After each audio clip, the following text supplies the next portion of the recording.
Shalom. Today I'm going to show you how to make salt dough.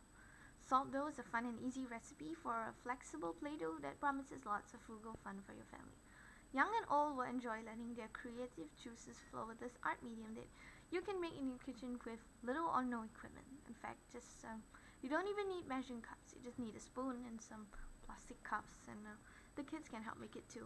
As a child, I spent a lot of time playing with plasticine and Play-Doh. I would spend hours learning to mold flowers and roses and people's faces.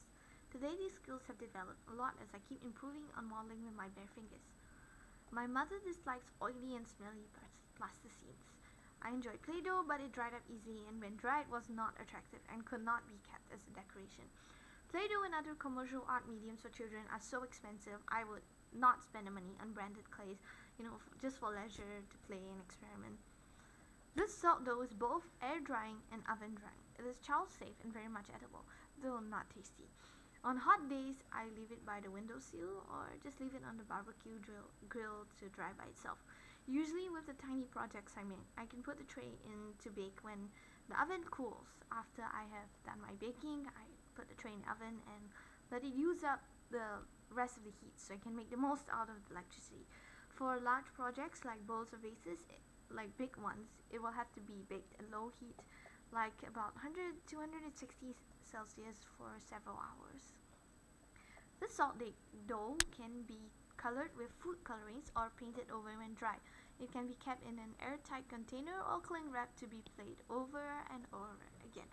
Once your creation is completely dried, you want to varnish it over with inexpensive clear or wood varnish, because I find that weevils love to burrow and eat up my creations. The varnish will also protect your keepsakes from humidity. You can repel insects by mixing in strong smelling powdered herbs like rosemary or cinnamon in the salt dough. These can serve as lovely sweet smelling ornaments for your home. You can measure the ingredients in plastic cups and have the kids help out, and you make small amounts first, just try out the recipe, and you can use a dinner spoon to measure the ingredients, just a tablespoon of this. So you will need 1 part water, plain water will do, and 1 part salt and 2 parts flour. Now the salt must be the fine grind one, so you want to put it in your blender and grind it finely, or you can just use cheap table salt, but make sure it's not too hard. The salt's going to be a little dry on the flour. And then you will need 2 parts flour. This is about a rough measurement, so you want to keep extra flour ready, and just to get the right consistency when kneading the dough. And because of the humidity and age of the flour, you can't just be very exact and have it turn out just the right texture.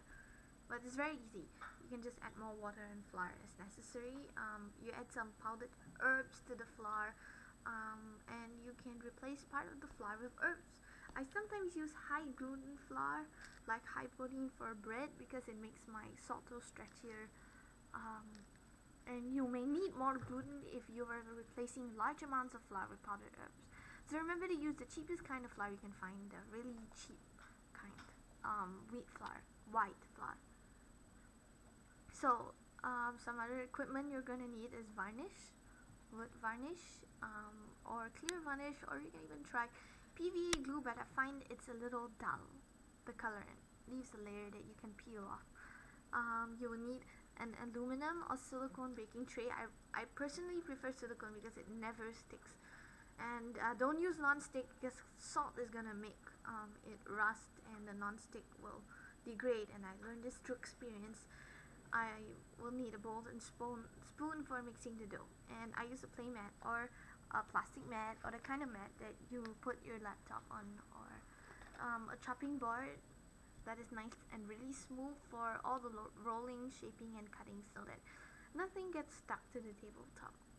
And I use one that's food safe, because I use kitchen utensils like rolling pins and my dough scraper and kneader and cookie cutters and clay, my cake decorating tools and molds, and I use a tea infuser to dip into the flour and sprinkle the flour.